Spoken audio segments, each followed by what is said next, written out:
A knock at the door interrupted their discussion. Jinwoo hesitated, curious about who could be visiting. As he creaked the door open, he froze in shock. Standing before him was Hunter Cha Hae-In. Jinwoo was just as surprised. Someone of her stature showing up at his office was completely unexpected.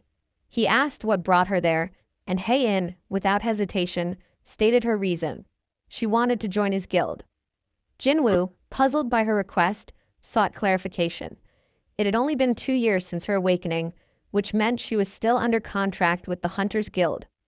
He assumed she wouldn't be able to leave so easily. But to his surprise, Hae-In was willing to pay the penalty to break her contract. What shocked him even more was that she expected nothing in return, not even a signing bonus or a salary. Jinwoo couldn't understand why she would abandon one of Korea's most powerful guilds for his newly formed, unproven one. Pressing further, he asked why she was making such a drastic decision. Hae-In hesitated. She lowered her gaze, struggling to put her feelings into words. She couldn't possibly admit the truth. After what happened in Jeju and how he saved her from the jaws of death, she wanted to be near him. But she couldn't say that. Instead, she composed herself and gave a made-up excuse. She simply wanted a simpler life. Jinwoo listened, understanding more than he let on. As an S-rank hunter himself, he knew the burden that came with it. But he wasn't about to let her join just like that. To test her resolve, Jinwoo introduced a guild entrance test. Hae-In was caught off guard, as there was no mention of a test in the recruitment notice.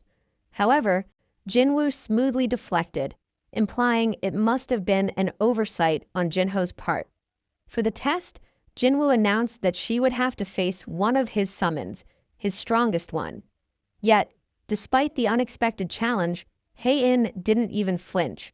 There was no fear, no hesitation. She was ready to take it on. Without wasting any time, Jinwoo suggested heading to the Hunter Association's gymnasium to conduct the test. As they prepared to leave, Jinwoo realized that the gymnasium was quite far from their office. He wanted to test if his shadow exchange skill could transport both of them together. He reassured Hae-In that there was no need for a long walk. They could take a shortcut, but she needed to stay close. As Jinwoo stepped toward her, Hae-In felt a lump in her throat. He was closer than she expected. Before she could process it, Jinwoo activated Shadow Exchange. In an instant, their forms sank into the shadows, vanishing from the room without a sound. As they arrived at the gymnasium, the lights flickered on automatically, reacting to their mana. The vast space was brightly illuminated, and Hae-In couldn't hide her amazement at what she had just experienced.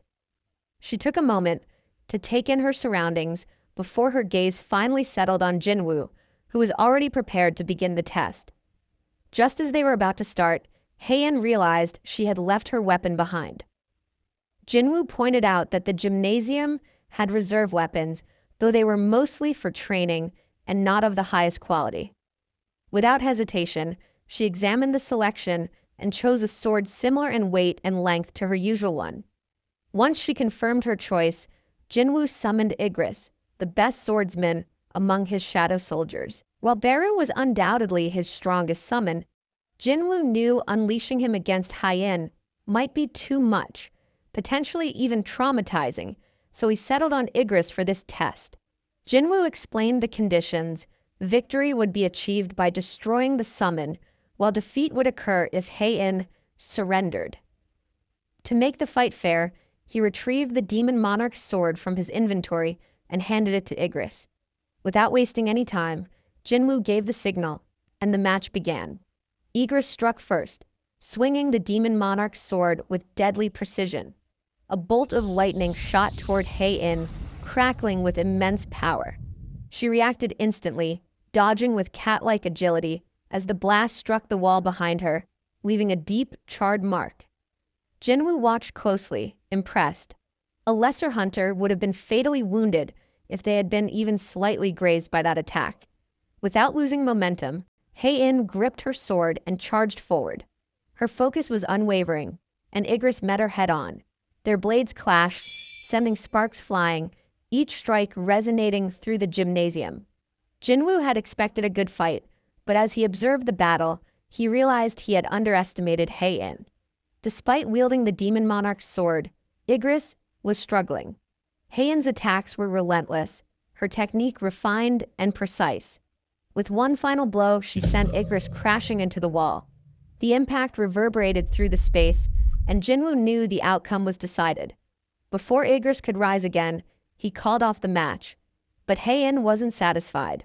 She stepped forward, her breathing steady, and questioned whether Igris was truly the strongest summon Jinwoo had.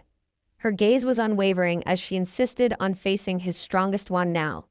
Jinwoo hesitated, knowing exactly who she meant. He was concerned she might get hurt, but Hae-In's determination was absolute. She wasn't backing down.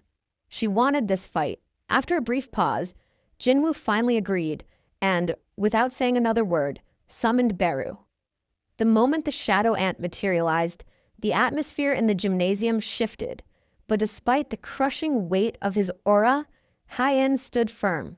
Beru, ever loyal to Jinwoo, awaited confirmation of his orders. Jinwoo commanded him to defeat Hae-In, but made one thing clear: she must not be harmed. With his mission set, Beru unleashed a thunderous battle cry that shook the gymnasium. His blade-like claws extended menacingly from his fingers, ready to strike. Just as the tension peaked, Jinwoo's stern voice cut through the silence, reminding Beru of his command. Hearing his liege's instruction, Beru immediately retracted his claws. In that instant, Hae-In saw an opening and moved to seize the moment, but before she could react, Beru vanished from her sight. An icy shiver ran down her spine. She had seen this move before, on Jeju Island. She steeled herself, refusing to fall for the same trick twice. Beru reappeared behind her, his presence looming over her, but this time, she was ready. Her blade lashed out in a flurry of precise strikes.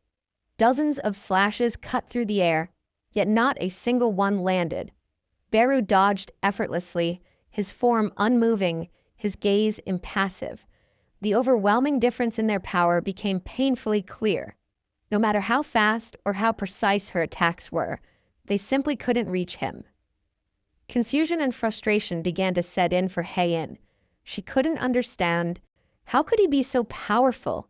And more importantly, what kind of strength did Jinwoo possess to command a monster like this with such ease? As doubt settled in, Beru suddenly closed the distance between them. A suffocating stench of death washed over her, paralyzing her limbs. For a fleeting moment, she felt as if it was over. But instead of attacking, Beru released a terrifying roar. The force of his magic power sent Hae-In skidding backward, momentarily stunned. Jinwoo watched the one-sided fight unfold with a grimace. He found no pleasure in the spectacle and asked if Hae-In was satisfied, hoping she would yield. But despite everything, her resolve hadn't wavered. She still wanted to fight. Jinwoo observed closely, trying to understand her intentions. By now, she knew she couldn't win. She had seen the sheer gap in their strength, yet she still refused to back down. He could sense Beru's growing irritation. Unlike his other summons, Beru was still a predator at heart. Even now, Jinwoo could feel him suppressing his overwhelming instinct to kill. Suddenly, Beru's patience snapped. His instincts flared, and he could no longer tolerate prey standing up to its predator. With a flick of his wrist, his claws extended once more as he lunged at Hae-In with lethal intent. But she dodged, barely. Realizing she had to take a risk, Hae-In activated her most powerful technique, sword dance. Moving with increasing speed, her blade carved elegant arcs in the air, each strike flowing seamlessly into the next. The sound of metal clashing filled the room as Beru blocked every attack with his claws. Despite his calm demeanor, his displeasure was evident. Growing tired of the game, Beru decided to end it. As Hae-In lunged for another strike, he caught her sword with his bare hand. With a sickening crunch, he shattered it. Half the blade fell to the floor. But Hae-In didn't hesitate.